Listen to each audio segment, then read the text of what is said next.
La mafia new-yorkaise est une puissante organisation criminelle. Pour obtenir richesse et pouvoir, les membres forcent la main des directeurs d'entreprise et sont prêts à tuer quiconque se met en travers de leur route. John Gotti était l'un des plus dangereux membres de cette mafia. Il désirait avoir la main mise sur New York. Le FBI devait l'arrêter.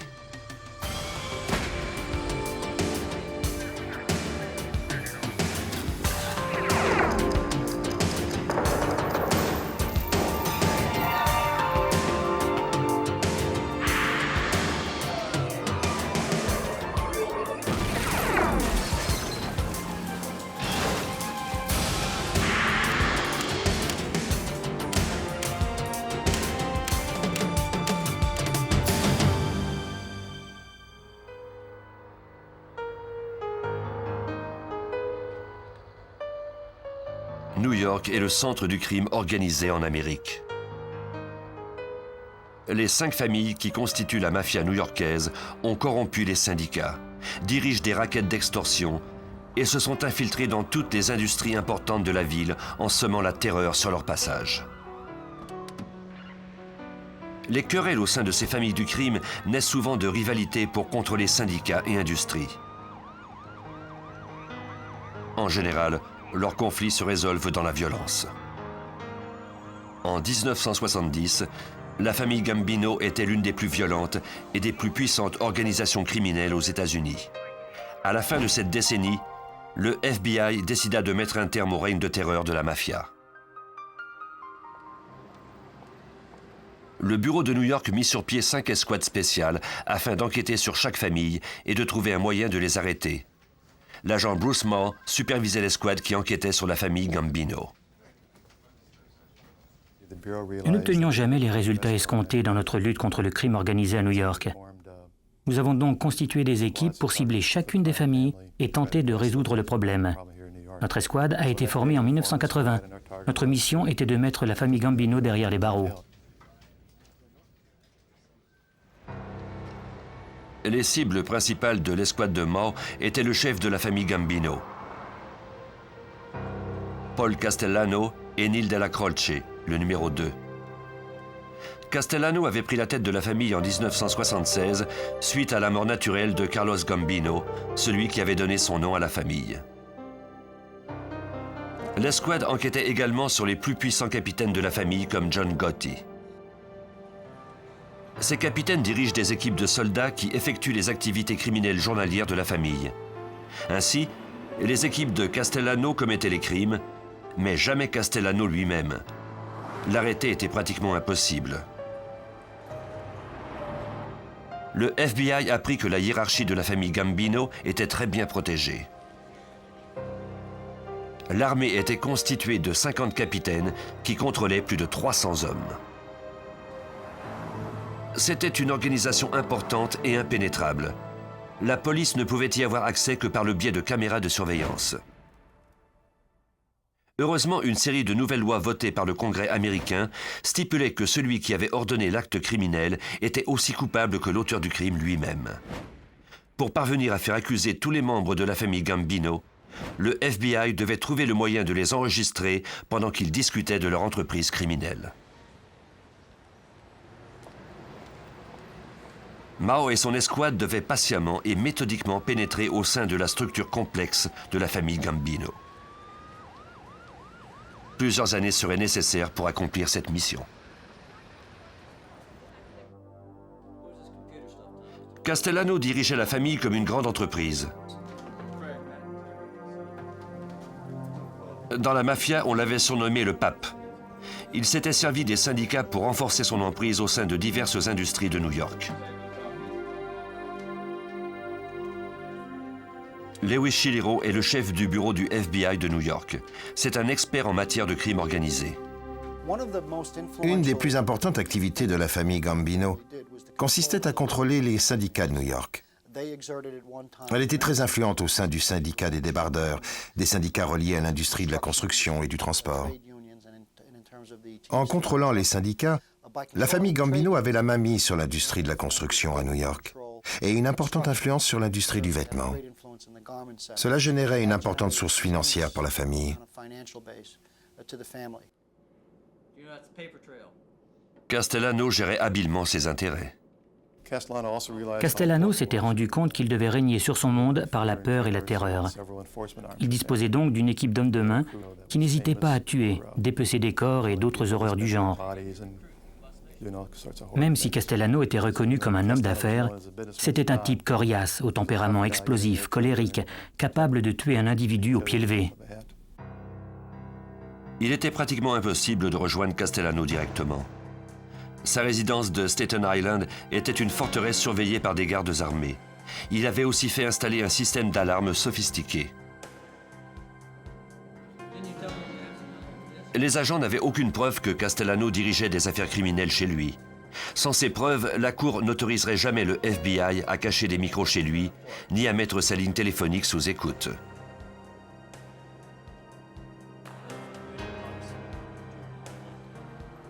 Les agents allèrent donc dans la rue. Ils espéraient trouver une faille dans le système, un individu vulnérable à la surveillance électronique au sein de la famille. Ils apprirent par des informateurs qu'une équipe de la famille Gambino, dirigée par John Gotti, était active dans Queens et que son centre d'opération était le Bergin Club. Quelques informateurs du FBI étaient des proches d'Angelo Ruggerio, l'un des lieutenants de John Gotti.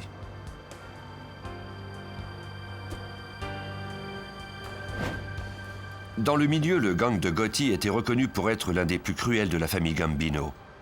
Les agents croyaient quant à eux avoir trouvé leur maillon faible. Un de ces lieutenants s'appelait Angelo Ruggerio. C'est lui qui dirigeait les opérations journalières du gang de Gotti. Angelo était une cible intéressante parce que, primo, il était très actif, il était impliqué dans plusieurs activités criminelles, et deuxio, il était bavard. Il colportait des rumeurs et était incapable de garder un secret.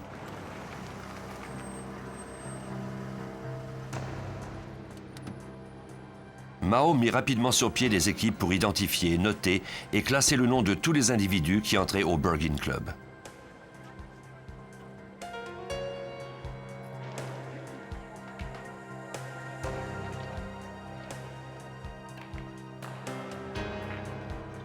Le plus clair des revenus de Gotti et de son gang venait des détournements de fonds, du vol de voitures, de l'extorsion et du jeu.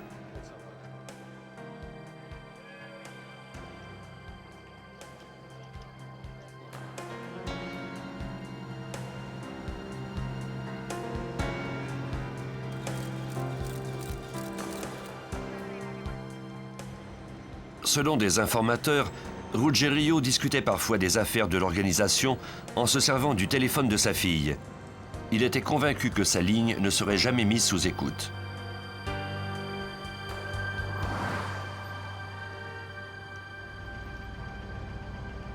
On n'obtient pas aisément l'autorisation de mettre une ligne privée sous écoute.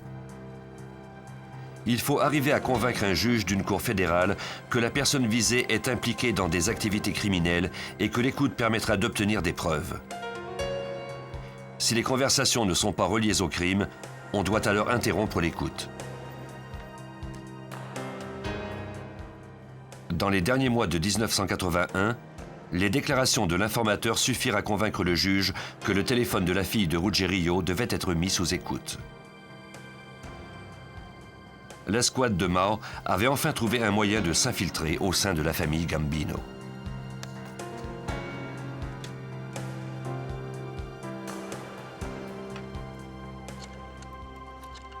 L'écoute des conversations à partir du téléphone de la fille de Ruggerio fut un succès sur toute la ligne. Les conversations enregistrées par le FBI étaient très compromettantes. Mais les agents apprirent par la suite que Ruggerio rencontrait aussi des membres de la famille Gambino chez lui. Mao et son escouade avaient maintenant assez de preuves pour justifier l'installation de micros dans la maison du mafioso. Les agents entrèrent discrètement chez lui, dissimulèrent des micros dans la salle à manger et quittèrent les lieux ni vus ni connus.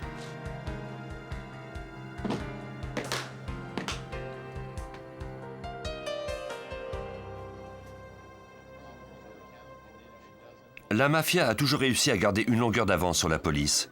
Mais ce que Mao et son escouade ignoraient, c'était qu'un haut gradé de la police était payé par la famille Gambino. Bien que cette taupe ne connût pas tous les détails de l'opération, elle transmettait tout de même des informations aux membres de la famille relatives à l'enquête en cours et aux opérations de surveillance électronique. Angelo Ruggerio se mit à paniquer à l'idée qu'il y avait des micros dans sa maison. Il fouilla les lieux lui-même, mais ne trouva rien. Il n'était cependant pas rassuré et engagea un professionnel.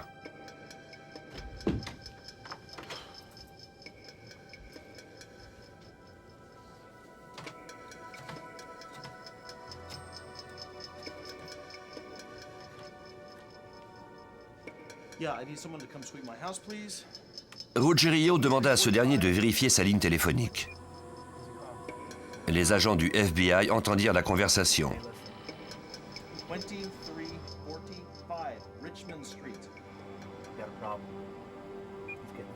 La situation était délicate. Par prudence, on mit immédiatement l'appareil hors tension. Si la table d'écoute était découverte, des semaines de travail acharné seraient perdues. Il faudrait repartir à zéro. Et il serait difficile de trouver un sujet aussi bavard que Ruggerio.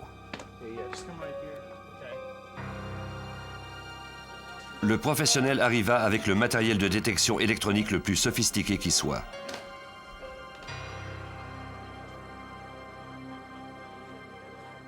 Après 2 jours de fouilles, il était prêt à faire à Ruggerio un rapport de ses découvertes.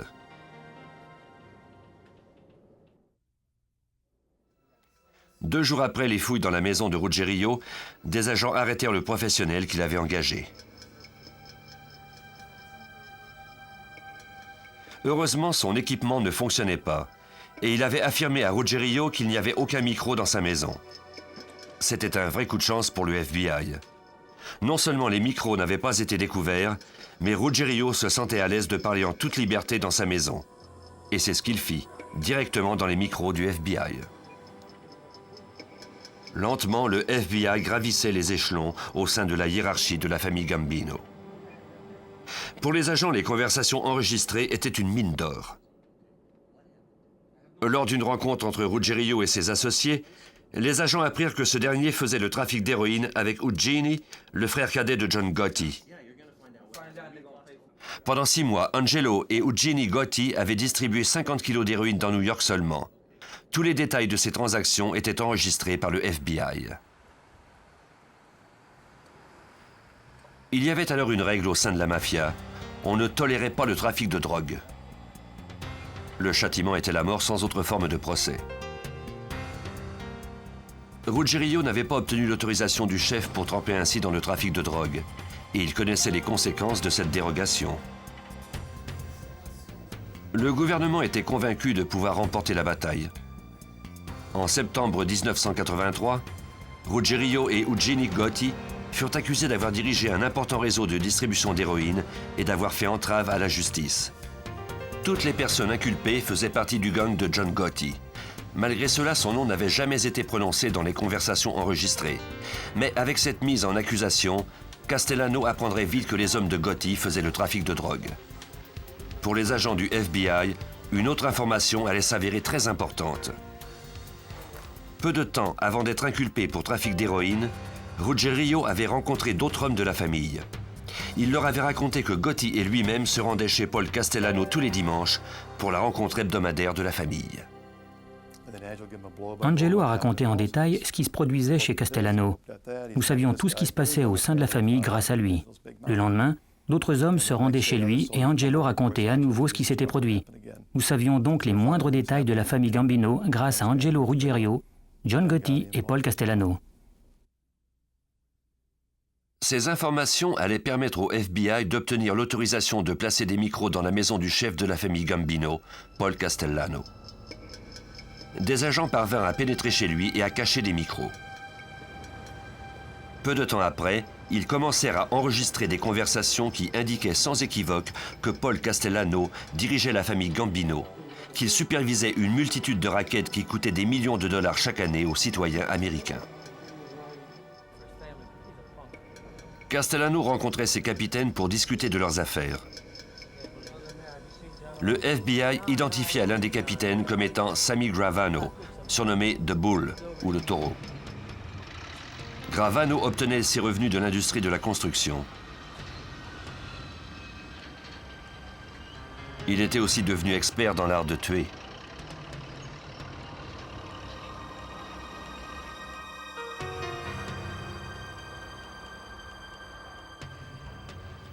Les enquêteurs du FBI poursuivaient leur enquête à propos de puissants capitaines tels que John Gotti et Sammy le Taureau, mais ils concentraient leurs efforts sur leur chef. En 1985, 2 ans après l'inculpation de Ruggerio, Paul Castellano ainsi que plusieurs chefs de la mafia new-yorkaise furent accusés d'une dizaine de chefs d'accusation pour extorsion et complot. Castellano paya sa caution et continua à mener les affaires de la famille, même si son occupation principale consistait à trouver la meilleure façon de remporter son procès. De son côté, John Gotti était également aux prises avec la justice. Gotti et son mentor, Neil Della Croce, le numéro 2 de la famille Gambino, faisaient face à de nombreux chefs d'accusation pour extorsion. Della Croce et Gotti furent libérés suite au paiement de leur caution. Ainsi, ils purent à nouveau s'adonner à leurs activités criminelles. Quelques mois plus tard, Della Croce mourut des suites d'un cancer. Le FBI avait dissimulé des micros dans sa chambre à coucher. Gotti et Ruggerio lui rendaient visite. Pendant ce temps, le FBI écoutait leurs conversations. Au cours de ces conversations enregistrées, Gotti parlait de sa crainte que Ruggerio et lui soient tués par Castellano à cause du trafic de drogue et du fait que les enregistrements avaient conduit le FBI jusqu'à la maison de Castellano. Della Croce promit à Gotti qu'il ferait tout en son pouvoir pour le protéger. La loyauté de Della Croce envers Gotti était source de friction au sein de la famille. Il faisait attendre le chef, et c'est à contre-cœur qu'il accepta de lui remettre les enregistrements. La famille Gambino était scindée en deux.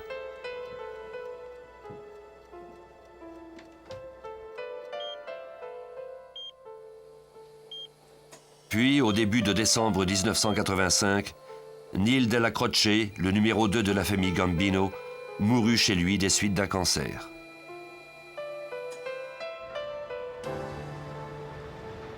Le 16 décembre, 2 semaines après sa mort, Castellano et son nouveau second, Tommy Bilotti, se garèrent devant un restaurant à la mode du centre-ville de Manhattan pour y rencontrer des associés.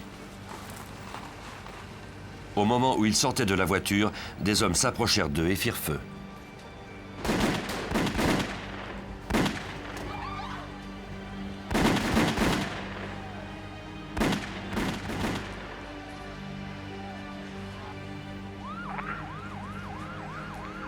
Castellano et Bilotti n'eurent pas le temps de savoir qui s'attaquait à eux. Ils moururent sur le coup. Dans la mafia, quand un chef de famille est assassiné, d'habitude c'est la personne qui monte d'1 degré dans la hiérarchie et qui devient le nouveau leader de la famille qui est responsable de l'assassinat. C'est une tradition dans la mafia de rendre hommage à un nouveau chef et de lui montrer son respect. 2 semaines après le meurtre, des agents virent un défilé d'importants membres de la famille Gambino entrer dans le Bergin Club.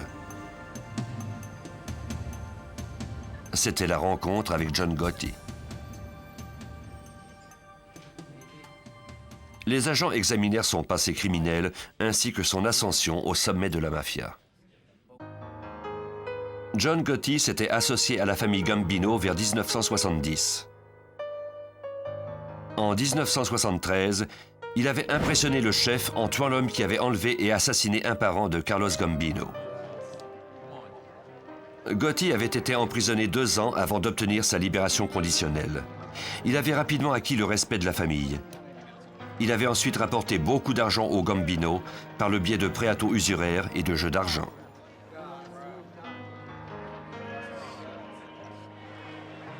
Il était en quelque sorte devenu un héros dans son quartier.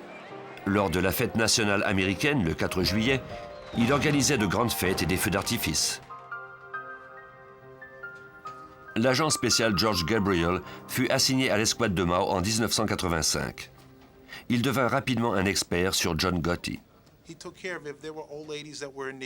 S'il croisait de vieilles dames dans le besoin et qu'il avait des billets dans ses poches, il leur en donnait. C'était presque le Robin des Bois de son quartier. Mais comment gagnait-il cet argent? En tuant, en volant, en manipulant, en subordonnant les gens ou en contrôlant des raquettes qu'il n'avait pas le droit de contrôler. Et quand il ne vous aimait pas, quand vous tombiez sur son mauvais côté, c'en était fini de vous. Il était sans merci, il vous tuait.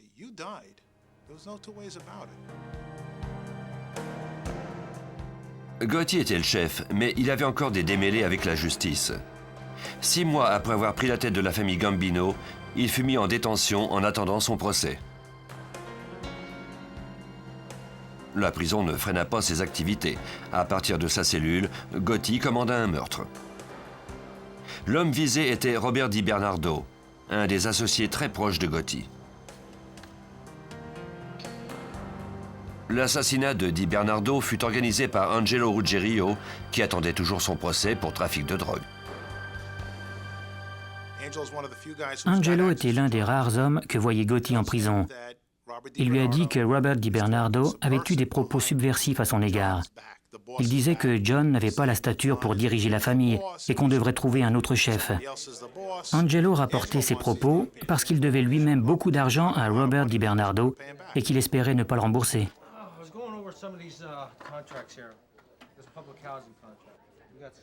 Ruggerio transmit à Sammy Gravano Le Toro l'ordre de Gotti d'organiser l'assassinat. Le 5 juin 1986, Di Bernardo se rendit à la réunion organisée par Gravano dans son bureau. Tous ceux qui étaient présents le saluèrent comme d'habitude. Di Bernardo n'avait aucune idée de ce qui l'attendait.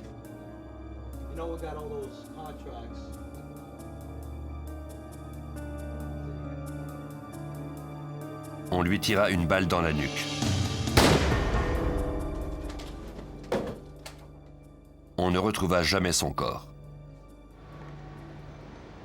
En août 1986, 2 mois après l'assassinat de Di Bernardo, commença le procès de Gotti. 2 ans s'étaient écoulés depuis qu'il avait été inculpé. Mais Gotti n'était pas la cible principale de cette accusation. On visait d'abord Neil Della Croce, le second de la famille. Les indices contre Gotti étaient minces. Cependant, pour l'ambitieux procureur, c'était l'occasion rêvée de neutraliser ce chef de la mafia. Le procès n'impliquait pas directement l'escouade assignée à cette famille, mais Mao demanda à George Gabriel d'assister au procès. Au cours d'une pause, Gabriel se retrouva face à face avec son adversaire. Je lui ai dit que je m'appelais George Gabriel et que je travaillais sur l'escouade de Bruce Mao. Il m'a dit « Dites-lui que je serai chez moi dans 6 semaines ». J'ai dit « D'accord, je vais lui transmettre votre message ». J'ai ensuite ajouté « Si vous gagnez, je serai là pour vous féliciter ». Il m'a répondu « Bien, j'espère vous revoir ». Le 13 mars 1987, Gotti fut acquitté de tous les chefs d'accusation. George Gabriel remplit sa promesse. Après le verdict, il se rendit au Bergen Club dans Queens, où Gotti avait organisé une fête pour célébrer son acquittement.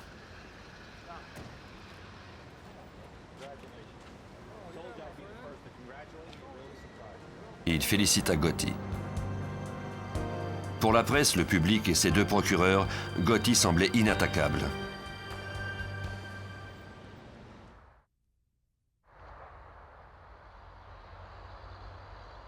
Une fois sorti de prison, John Gotti retrouva son statut de célébrité. On le voyait en ville dans des restaurants raffinés et des boîtes de nuit à la mode. Il portait toujours des vêtements à la coupe irréprochable.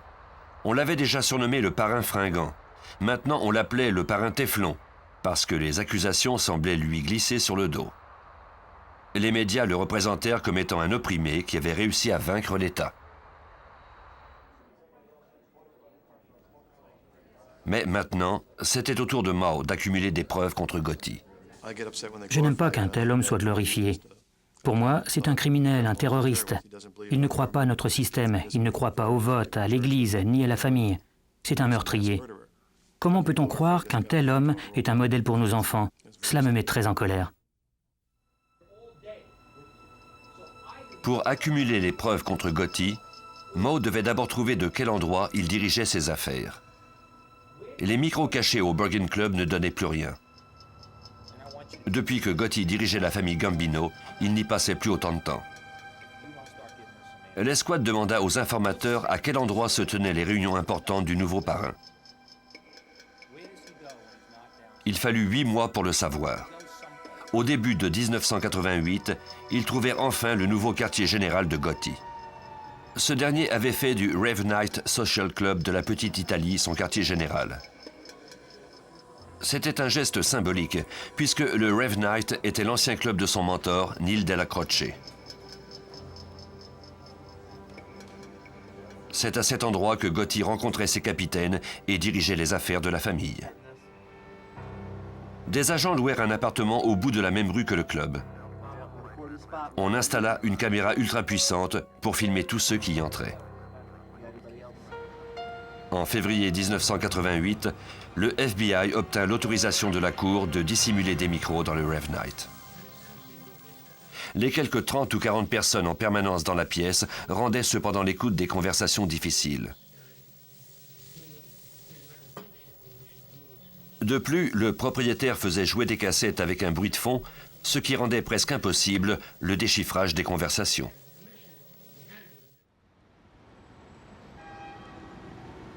Pour pouvoir accuser Gotti d'être à la tête de la famille Gambino, les agents du FBI devaient obtenir un enregistrement où on l'entendrait donner ses consignes. Jusqu'à présent, les micros dissimulés au Rave Night ne les aidaient pas beaucoup. Gotti craignait d'être écouté par le FBI et il avait trouvé des façons intelligentes de déjouer les agents. John Gotti était bien connu pour tenir des réunions au cours de promenade. Lorsqu'il devait discuter de choses secrètes avec un individu, et les affaires de la mafia ne concernent pas toujours tous les membres de la mafia, comme lorsqu'un capitaine devait lui parler, John Gotti allait dehors avec cette personne. Ainsi, il se prémunissait contre d'éventuels micros. Peu importe ce que les agents faisaient, le chef semblait toujours devancer leur plan. Il alla même jusqu'à se moquer d'eux. J'étais assis dans une camionnette devant le Rave Night et il lui arrivait souvent de cogner sur toutes les camionnettes dans la rue en chuchotant « Nous savons que vous êtes là ». Chaque fois, nous nous faisions avoir. On faisait de notre mieux, mais ce sont des choses qui arrivent et on doit composer avec ça.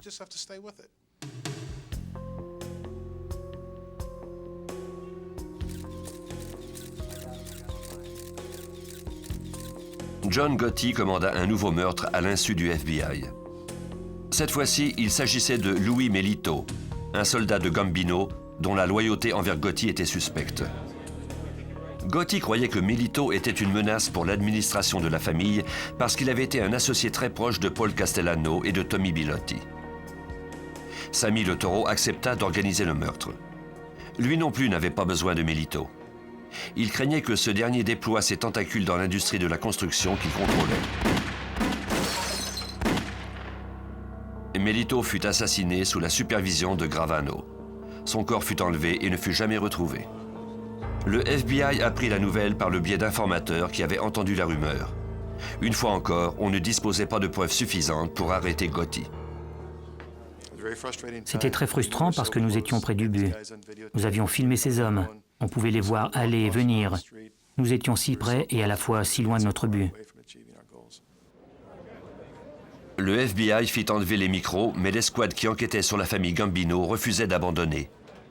Ils trouvèrent un nouvel informateur qui leur apprit qu'il arrivait à Gotti d'avoir des conversations très importantes avec l'un de ses hommes au Rave Night. Puis, abruptement, il quittait la table et se rendait dans le couloir à l'arrière du club. En général, leur entretien durait entre 10 et 15 minutes. Ces réunions étaient à coup sûr incriminantes, et comme le couloir était silencieux, il serait plus facile d'y déchiffrer la conversation. L'escouade prit rapidement avantage de cette information.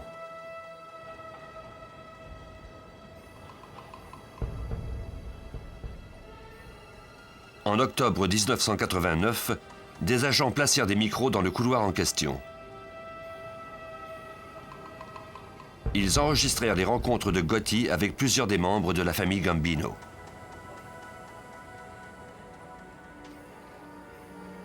Ce micro leur permit de recueillir des preuves contre Gotti, mais pas assez pour le faire emprisonner à vie.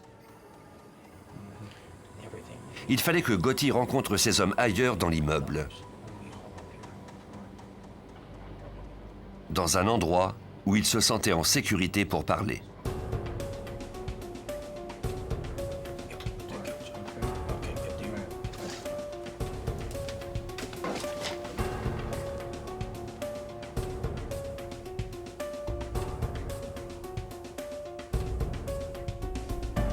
À l'automne 1989, des informateurs apprirent aux agents que Gotti se rendait dans un autre endroit dans l'immeuble. Nettie Chiarelli était veuve. Son mari, Michael, avait été concierge au Rave Night. Après son décès, elle avait conservé l'appartement où il vivait. Il se trouvait 2 étages au-dessus du club. On croyait que Gotti se servait parfois de cet appartement pour discuter d'affaires importantes. Pénétrer dans cet appartement sans être repéré risquait d'être une tâche délicate. Elle ne sortait que rarement. Pendant que l'escouade d'opérations spéciales tentait de trouver un moyen, des agents apprirent que Nettie Chiarelli devait quitter la ville lors du congé de l'Action de grâce.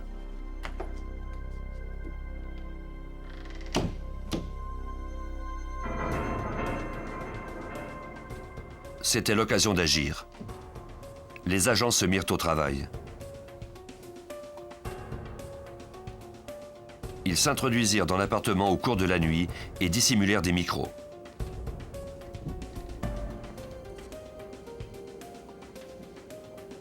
Le 30 novembre 1989, on entendait clairement la première conversation enregistrée dans l'appartement de Nettie Chiarelli. Les mafiosi parlaient en toute confiance. Ils n'avaient recours à aucun code, ni au langage des signes comme ils le faisaient souvent lorsqu'ils craignaient d'être enregistrés. Pendant quelques semaines, les agents écoutèrent les conversations qui avaient lieu dans l'appartement.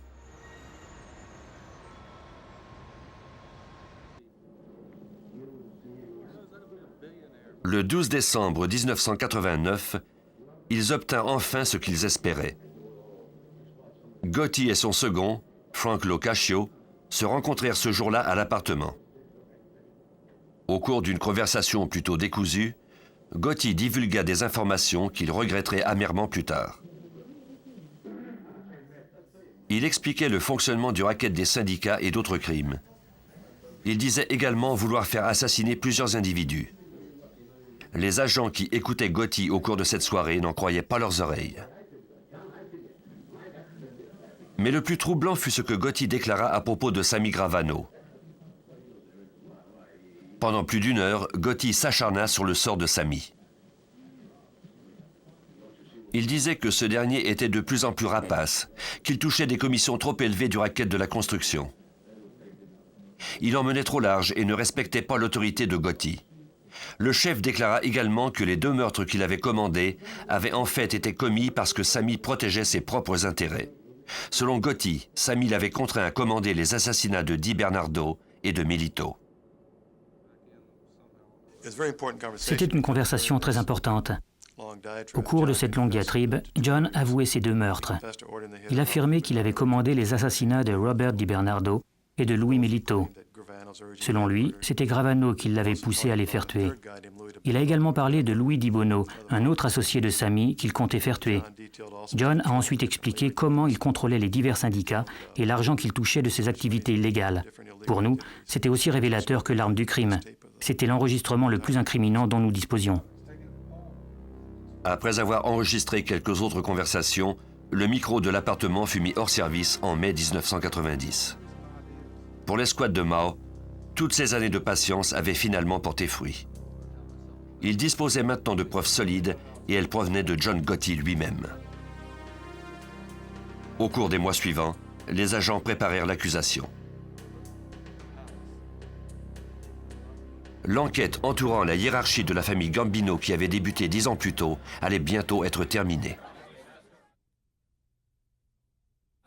Le 12 décembre, soit exactement 1 an après la conversation compromettante de Gotti, l'agent spécial George Gabriel et 2 de ses collègues se rendirent au Ravenite Social Club. Leur mission, procéder aux arrestations de John Gotti, de Sammy Gravano et de Frank Locascio. En route vers le poste de police, Gotti demanda à l'agent Gabriel quels seraient les chefs d'accusation portés contre lui. Gabriel les lui mentionna un par un. Il lui parla des enregistrements, et en particulier ceux du couloir et de l'appartement. Gotti ne posa aucune question. Lors de l'audience préliminaire, quelques jours plus tard, les trois accusés entendirent des extraits des enregistrements du FBI, notamment un extrait de la conversation du 12 décembre. Sammy Gravano put y entendre Gotti qui pestait contre lui. Pour la première fois de sa vie, Gotti était mal à l'aise.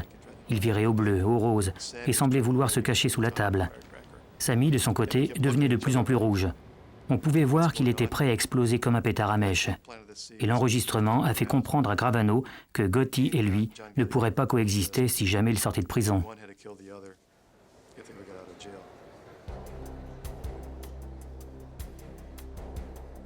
Après avoir entendu l'enregistrement, Gravano vit bien que la stratégie de défense de Gotti serait de lui mettre les meurtres sur le dos. En somme, il servirait de bouc émissaire. Le 8 novembre 1991, Gravano accepta de coopérer avec le FBI et de révéler tout ce qu'il savait à propos de la famille Gambino. Il permit aux agents d'obtenir toutes les informations qui leur manquaient, comme la façon dont Gotti et lui avaient commis les crimes au nom de la famille Gambino et comment ils devançaient toujours la police. Gabriel comprenait maintenant pourquoi Gotti avait échappé aux accusations. Il prétendait devant tout le monde qu'il avait eu le haut du pavé sur le gouvernement, qu'on n'avait pu établir aucune preuve contre lui. La vérité, c'est qu'il avait acheté le jury. Sammy Gravano avait versé 60 000 $ à un juré pour faire changer le verdict. C'est comme ça qu'il a remporté sa cause. Maintenant, il fallait découvrir comment il avait orchestré l'assassinat de Castellano. Grâce à Gravano, le FBI apprit enfin la vérité. Tout avait commencé en 1983, lorsque Angelo Ruggerio et Eugeni Gotti avaient été accusés de trafic de drogue. L'opération n'était plus un secret pour leur chef. Castellano avait également appris que l'accusation se fondait sur un enregistrement de Ruggerio. Il était furieux et voulait entendre cet enregistrement. C'est alors que les événements se précipitèrent.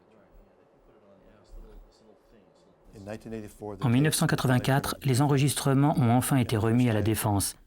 Pour la première fois, les accusés et les avocats de la défense avaient ces enregistrements où Angelo racontait en détail son trafic d'héroïne et l'utilisation de la résidence de Castellano. Castellano, qui était alors le chef, a demandé à Ruggerio de lui remettre ces enregistrements. Della Croce était en quelque sorte le médiateur entre Gotti et Castellano. Lorsqu'il mourut, il n'existait plus aucune barrière. Quelques jours après la mort de Della Croce, Castellano convoqua ses capitaines à une réunion. Il leur annonça qu'il avait choisi Tommy Bilotti pour succéder à Della Croce. Castellano déclara également que le gang de Gotti allait être dissous et que ses hommes seraient intégrés à d'autres gangs. Il avait finalement écouté les enregistrements. Ruggerio y donnait des informations si précieuses qu'il ne resterait sans doute plus beaucoup d'hommes dans le gang de Gotti. Ce dernier était furieux. Il savait qu'il serait la prochaine cible de Castellano.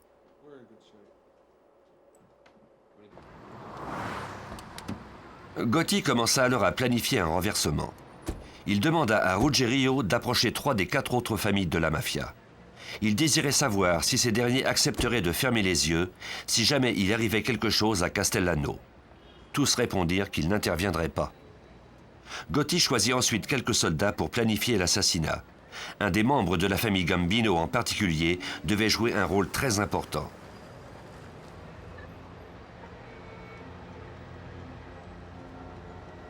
Gotti envoya Ruggerio demander à Sammy Gravano s'il acceptait de participer au meurtre de Castellano. Gravano accepta. Il avait lui-même constaté qu'il y avait des dissensions au sein de l'organisation. Il savait également que John Gotti était assez puissant pour organiser et réussir le meurtre du chef. De plus, les autres familles ayant accepté de ne pas intervenir, Sammy savait qu'il était dans son intérêt d'appuyer Gotti.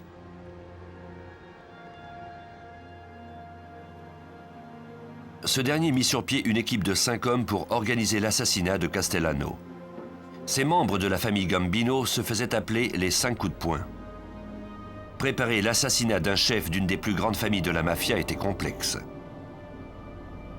Les 5 coups de poing devaient d'abord commettre le meurtre lorsque Castellano serait loin de ses membres les plus fidèles, mais aussi à un endroit qui échappait à la surveillance du FBI.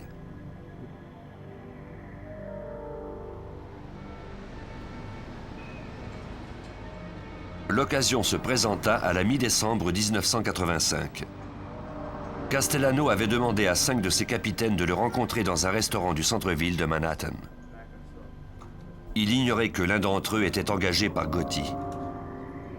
La veille de l'assassinat, les membres des 5 coups de poing se rencontrèrent dans un bureau de l'industrie de la construction utilisé par Gravano.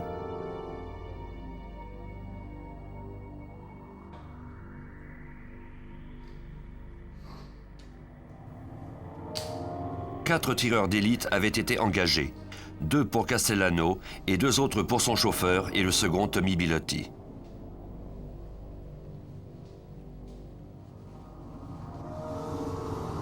Les meurtres avaient été planifiés avec soin.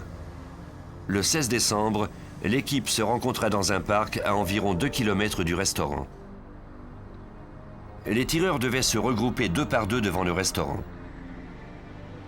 Angelo Ruggerio faisait partie des 4 hommes en réserve chargés de bloquer toutes les issues. Gotti et Gravano assisteraient à la scène à partir de leur véhicule garé au bout de la rue. Ils étaient prêts à tirer si cela s'avérait nécessaire. Rien ne devait contrecarrer la réussite du plan. Castellano et Bilotti devaient mourir. C'était presque le soir lorsque Gotti et Gravano prirent la route en direction du restaurant. Les tueurs se mirent en position. Gotti et Gravano trouvèrent un endroit pour observer la scène. Il y avait une place de stationnement à l'intersection de la rue. Ils attendirent dans l'auto. Castellano arriva en retard. Il était peut-être au courant du complot. Pendant qu'il parlait avec Gotti, Gravano regarda soudain vers la gauche et fut pris de panique.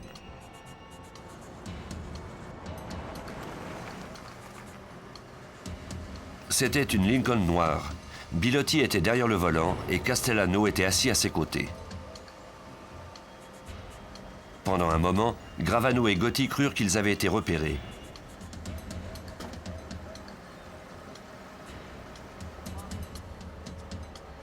Mais le feu vira au vert et la voiture poursuivit sa route. Gravano annonça l'arrivée du parrain sur sa radio. C'était le moment de passer à l'action.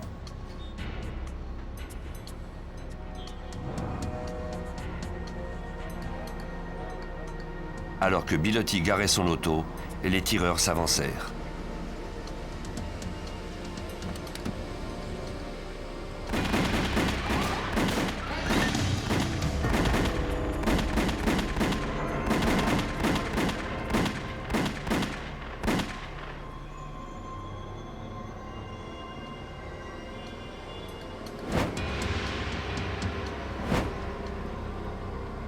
Paul Castellano et Tommy Bilotti s'affaissèrent à côté de la voiture.